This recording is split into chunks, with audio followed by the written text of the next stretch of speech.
अच्छा, एक सवाल है जो शायद हर ट्रेडर कभी न कभी खुद से पूछता है, खासकर एक बुरे दिन के बाद। ये जो नुकसान हुआ, ये मेरी स्ट्रैटेजी की वजह से हुआ या फिर मेरी परफॉर्मेंस की वजह से? और मजे की बात यह है कि ज्यादातर लोग इसका जवाब बहुत जल्दी ढूंढ लेते हैं। हाँ, अरे मेरा इंडिकेटर लैग कर रहा था या मार्केट ही आज अजीब था। बिल्कुल, अपनी गलती मानना सबसे मुश्किल काम है। सही बात है। हम दोष इंडिकेटर को देते हैं, सेटअप को देते हैं या फिर सीधे सीधे बाजार को ही। पर आज हमारे पास जो सोर्सेज हैं, खासकर स्टीव वॉट की किताब पीक परफॉर्मेंस ट्रेडिंग, वो इस पूरी सोच को ही पलट देती है। किताब की एक लाइन ने मुझे सच में सोचने पे मजबूर कर दिया। ट्रेडिंग में असली फर्क आपकी रणनीति नहीं बल्कि आपकी हालत बनाती है, आपकी state of mind and body. हाँ, और यहीं से ये बातचीत बहुत दिलचस्प हो जाती है। देखिए, स्टीव वॉट कोई टिपिकल ट्रेडिंग गुरु नहीं है जो आपको अगला होली ग्रेल इंडिकेटर बेच रहे हो। एग्जैक्टली वो एक प्रोफेशनल ट्रेडिंग साइकोलॉजिस्ट हैं। उन्होंने बड़े बड़े हेज फंड्स और प्रॉप डेस्क ट्रेडर्स को कोचिंग दी है। उनका नजरिया बिल्कुल अलग है। वो स्पोर्ट्स साइकोलॉजी के प्रिंसिपल्स को ट्रेडिंग में लाते हैं। मतलब वो ट्रेडर्स को किसी एनालिस्ट की तरह नहीं बल्कि एक एथलीट की तरह देखते हैं। बिल्कुल, उनका मूल विश्वास यही है कि ट्रेडिंग एक परफॉर्मेंस प्रोफेशन है, जैसे खेल या संगीत। अच्छा, इसका मतलब ये है कि सिर्फ चार्ट पढ़ना या स्ट्रैटेजी जानना वो काफी नहीं है। वो तो बस ज्ञान है। ठीक है। असली खेल तो उस ज्ञान को दबाव में हर रोज कंसिस्टेंटली कैसे लागू किया जाता है, उसका है। आपका दिमाग, आपका शरीर, आपकी आदतें, ये सब मिलकर तय करती हैं कि नतीजा क्या होगा। तो आज हम ये समझने की कोशिश करेंगे कि एक बेहतर ट्रेडर नहीं बल्कि एक बेहतर परफॉर्मर कैसे बना जाए। हाँ, ठीक है, तो इस आइडिया को थोड़ा और खोलते हैं। ट्रेडिंग ज्ञान की परीक्षा नहीं, प्रदर्शन का खेल है। सुनने में तो अच्छा लगता है, पर इसका प्रैक्टिकल मतलब क्या है? मैं तो सोचती थी कि जिसके पास बेस्ट एनालिसिस है वही जीतेगा। देखिए, एक अकादमिक परीक्षा में क्या होता है, आपने जो पढ़ा है उसे जाकर लिख देना है, सिलेबस फिक्स्ड है। लेकिन ट्रेडिंग हर दिन एक नया मैच है। सोचिए, विराट कोहली दुनिया के बेस्ट बल्लेबाजों में से हैं। हाँ, बिल्कुल। पर क्या वो हर मैच में सेंचुरी मारते हैं? नहीं, किसी दिन वो पूरी तरह इन द जोन होते हैं और किसी दिन एक औसत खिलाड़ी की तरह आउट हो जाते हैं। सही, स्किल तो वही है, पर उस दिन उनकी परफॉर्मेंस का लेवल अलग होता है। ये बढ़िया एनालॉजी है। एक ट्रेडर के साथ भी तो यही होता है। स्ट्रैटेजी तो वही रहती है जो कल थी, पर किसी दिन आप एकदम फोकस्ड और अनुशासित होते हैं और दूसरे दिन थके हुए, चिड़चिड़े या डिस्ट्रैक्टेड। और उस दिन लिए गए फैसले अक्सर महंगे पड़ते हैं। और वो महंगे क्यों पड़ते हैं? क्योंकि आपकी स्टेट या हालत बिगड़ी हुई है। यहीं पर तैयारी का रोल आता है। एक औसत ट्रेडर और एक एलीट ट्रेडर में तैयारी का ही फर्क है।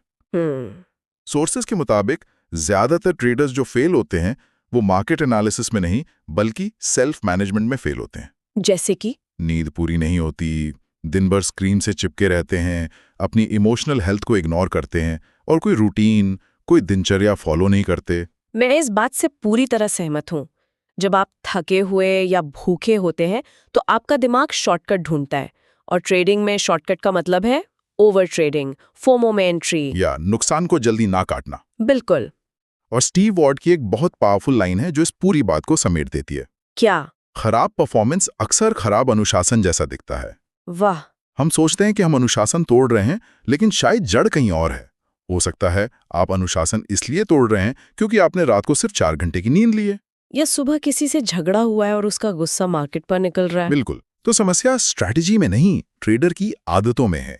ठीक है, मैं इस बात से सहमत हूँ कि हमारी स्टेट या हालत बहुत मायने रखती है, पर यह बहुत वेग सा कॉन्सेप्ट लगता है। क्या इस किताब में इसे बेहतर बनाने का कोई ठोस फ्रेमवर्क या मॉडल दिया गया है? हाँ, बिल्कुल। वॉट का मॉडल 3 स्टेट्स या अवस्थाओं पर आधारित है। वो कहते हैं कि पीक परफॉर्मेंस तब होती है जब ये तीनों अवस्थाएं एक दूसरे के साथ सिंक में होती हैं। ओके, तो क्या ही ये 3 अवस्थाएं? पहली है फिजिकल स्टेट। फिजिकल स्टेट मतलब आपकी नींद, एनर्जी लेवल, खान पान, एक्सरसाइज, ये सब। सच कहूं तो ज्यादातर ट्रेडर्स इसे सबसे ज्यादा नजरअंदाज करते हैं। बिल्कुल, उन्हें लगता है दिमाग का काम है, शरीर का क्या लेना देना। हाँ, और यही सबसे बड़ी गलती है। आपका दिमाग आपके शरीर का ही एक हिस्सा है। अगर शरीर थका हुआ है तो दिमाग तेज और फोकस्ड कैसे रहेगा? सही बात है। अगर आपने ठीक से खाया नहीं है तो ब्लड शुगर लेवल गिरेगा और आप चिड़चिड़े होकर गलत फैसले लेंगे। और दूसरी है इमोशनल स्टेट। ये तो ट्रेडिंग का सबसे बड़ा चैलेंज है। डर, लालच, गुस्सा, निराशा, ये सब तो मार्केट का हिस्सा हैं। बिल्कुल। और वॉट्स का मॉडल कहता है कि इन्हें मैनेज करना सीखना होगा। अगर आप पर डर हावी है तो आप अच्छा मौका छोड़ देंगे। और अगर लालच हावी है तो आप बिना सोचे समझे कूद पड़ेंगे। हाँ, और तीसरी और आखिरी है मेंटल स्टेट। इसका सीधा संबंध आपके फोकस, आपकी क्लैरिटी और आपके कॉन्फिडेंस से है। क्या आपका दिमाग शांत है या उसमें एक साथ 10 विचार चल रहे हैं? फिजिकल, इमोशनल और मेंटल, जब ये तीनों सिंक में हों तभी पीक परफॉर्मेंस मिलती है। बिल्कुल।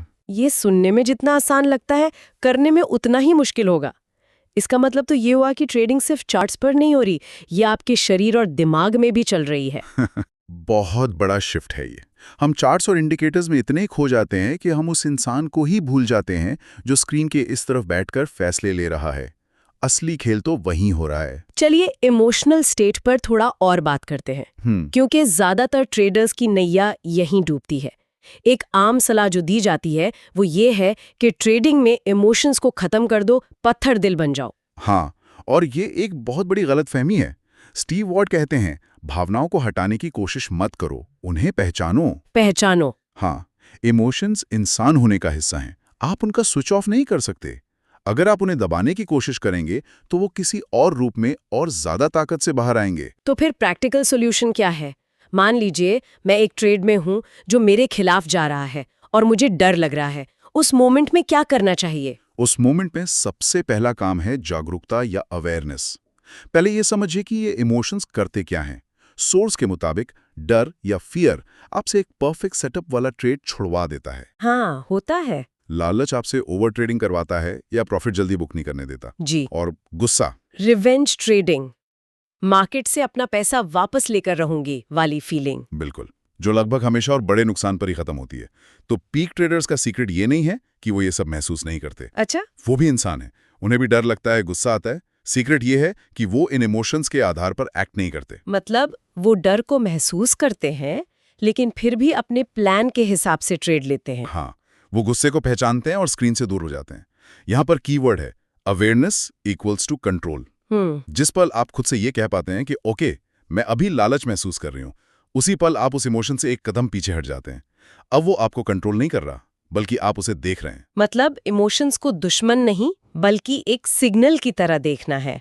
अगर डर लग रहा है तो शायद आपकी पोजीशन साइज बहुत बड़ी है। एग्जैक्टली, आपने बिल्कुल सही पकड़ा। इमोशंस डेटा पॉइंट्स हैं, उन्हें समझिए, दबाइए मत। ठीक है, तो अगर परफॉर्मेंस इतनी जरूरी है और इन तीनों स्टेट्स को मैनेज करना है तो इसके लिए कोई सिस्टम भी तो चाहिए। यहाँ पर शायद रूटीन या दिनचर्या का रोल आता है। बिल्कुल, अगर आप ट्रेडिंग को एक परफॉर्मेंस की तरह देख रहे हैं तो बिना रूटीन के काम नहीं चलेगा। हर टॉप एथलीट का एक फिक्स्ड रूटीन होता है। Steve what pre market, during market और पोस्ट मार्केट रूटीन पर बहुत जोर देते हैं।